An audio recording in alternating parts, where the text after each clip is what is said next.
السلام علیکم ورحمۃ اللہ۔ یہ بات کوئی دو رائے اس پہ نہیں ہے کہ جتنا یہودیوں نے مسلمانوں پہ ریسرچ کی، اتنا شاید مسلمانوں نے خود بھی اپنے اوپر ریسرچ نہیں کی ہوگی۔ ایک یہودی جو مسلمانوں پہ ریسرچ کر رہا تھا، بہت طویل ریسرچ کرنے کے بعد جب ایک بندے سے اس کی ملاقات ہوئی کہ جناب آپ ریسرچ کر کے کس مقام پہ پہنچے ہیں، کس نتیجے پہ پہنچے ہیں کہ کیا مسلمانوں کو توڑا جا سکتا ہے؟ اس نے کہا کس طریقے سے؟ اس نے یہودی سے سوال کیا کہ انہیں نماز سے دور کر دیا جائے تو توڑا جا سکتا ہے؟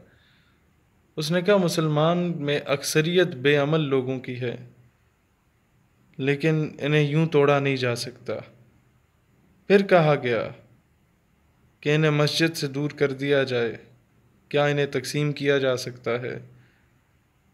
اس نے کہا کہ مسلمان اکثریت میں پہلے سے ہی صرف جمعے کی نماز میں آتے ہیں مسجد، یا عید کی نماز میں مسجد کی زینت بنتے ہیں، لیکن پھر بھی انہیں توڑا نہیں جا سکتا۔ اس نے پھر سوال کیا کہ مسلمان میں اگر فرقہ واریت پھیلا دی جائے تو پھر کیا انہیں توڑا جا سکتا ہے؟ اس نے کہا ہاں، وقتی طور پہ توڑا جا سکتا ہے، لیکن مستقل پھر بھی نہیں توڑا جا سکتا۔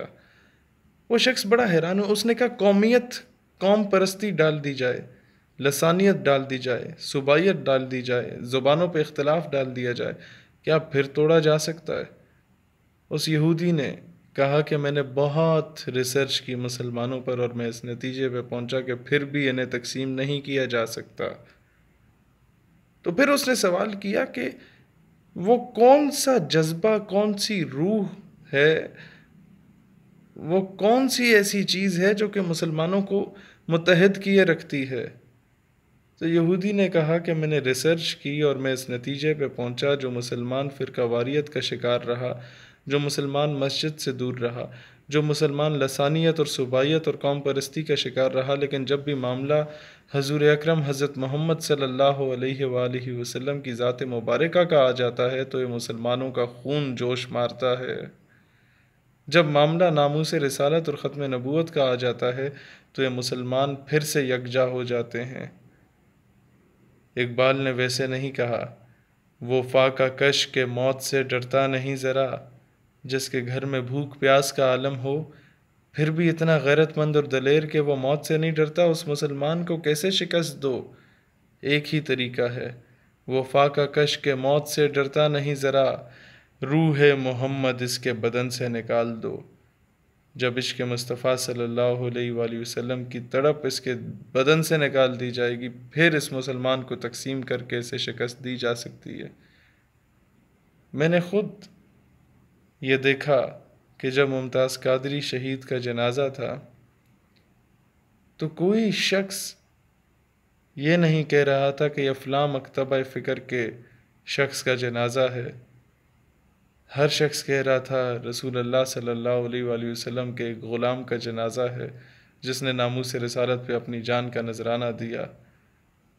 ہر شخص موجود تھا، ہر پارٹی کا شخص موجود تھا، ہر سیاستدان کو ووٹ دینے والا موجود تھا، ہر صوبے کا شخص موجود تھا، ہر مسلک کا شخص موجود تھا۔ وجہ کیا ہے؟ وجہ صرف ایک ہے کہ محمد سے وفا تو نے تو ہم تیرے ہیں، یہ جہاں چیز ہے کیا، لوح و قلم تیرے ہیں۔ میرا پیغام تمام مسلمانوں کو ایک ہی ہے کہ اور کچھ نہیں، اس یہودی کی ریسرچ سے ہی کچھ سیکھ جاؤ اور متحد ہو جاؤ، اور اقبال کے اس نظریے پر آ جاؤ کہ قوت عشق سے ہر پست کو بالا کر دے، دہر میں اسم محمد سے اجالا کر دے، صلی اللہ علیہ وسلم۔